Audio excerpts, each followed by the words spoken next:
The Mike McCarthy era is over for the Dallas Cowboys. Naturally, many fans are excited at the prospect of change, but let me tell you something, you shouldn't be. And that is not to say that Mike McCarthy was the right head coach for the Cowboys, but the way and the process that the Cowboys went through to reach this decision is not what you want to hear, because the decision was based on money, it wasn't based on football.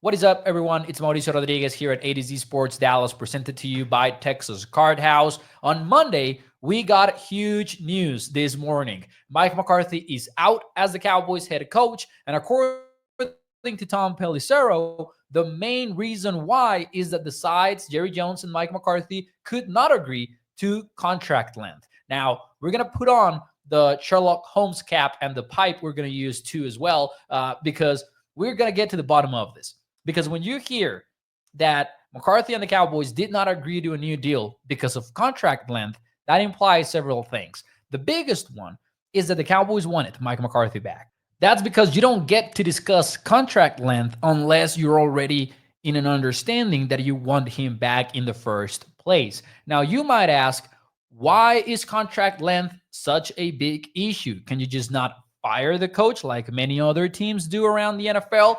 And that is exactly the point. The Cowboys could always do that. If they want to be impatient with Mike McCarthy, they could sign him to a 4-year deal and be done with him 2 years from now if they don't like what they see. But the thing is, contracts in the NFL for head coaches are fully guaranteed. That means you sign somebody on a 7-year deal and you want to move on after 1 year, you're still going to pay the remaining 6 years on that deal. The Cowboys are not fans of paying someone who isn't on their team anymore. You can think about Jason Garrett reaching a contract year twice in his career in Dallas, while you don't see that anywhere else really around the NFL. Mike McCarthy, this time around, also reached a contract year. That's not because the Cowboys are in no hurry to get a deal done.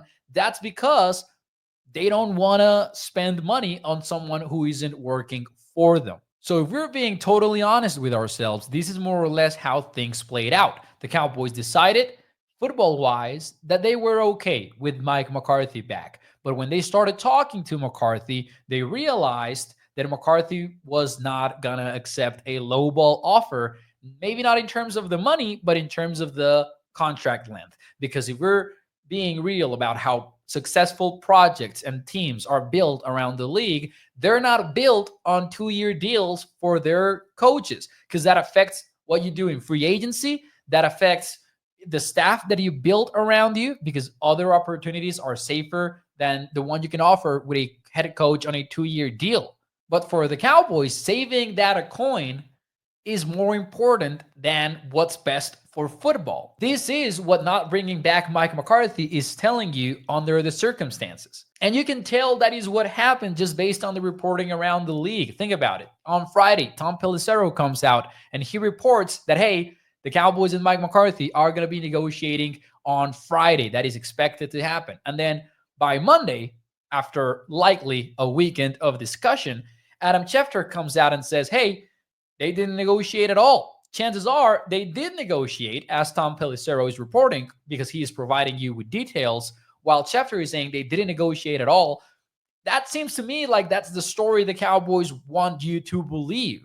They don't want to be the team that says we wanted McCarthy, but we couldn't get him, and we couldn't get him just because of contract length. But all signs point towards that being the truth. And it couldn't be any more underwhelming for Cowboys fans. This is the same front office that gets in front of the camera and in front of the microphone and consistently tells fans that they cannot sign top free agents because they already paid Dak Prescott and they already paid CeeDee Lamb. They have to pay Micah Parsons in the future, and that's why they don't spend big money in free agency. However, in the one position of leadership that is not bound by the salary cap, your head coach, they're making the decision based on the bottom line, not on the actual football that is being played.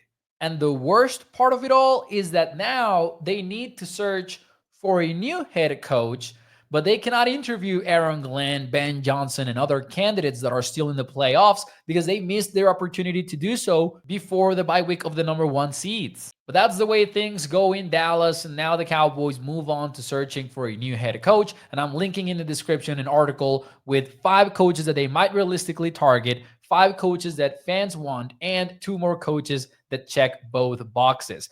The Cowboys made an unideal offer to Mike McCarthy. He called their bluff, and now McCarthy is headed to free agency with a legit chance at landing an NFL head coaching job this very offseason with the Bears or maybe even with the Saints. And speaking of calling bluffs, you should go ahead and do so over at Texas Card House, where the thrill of the game meets the excitement of the community. At Texas Card House, in any of their 10 Texas locations, including the Las Colinas and Dallas venues, you can get the perfect blend of luxury, sophistication, and camaraderie for poker aficionados. That is, whether you are a seasoned pro or you are just starting out, make sure you check out Texas Card House and mention A to Z Sports, because that way you get 1 free month of membership and 2 free hours to play poker. So make sure you go ahead and do so. And in the meantime, I'll see you tomorrow to talk some more Cowboys football. Bye-bye.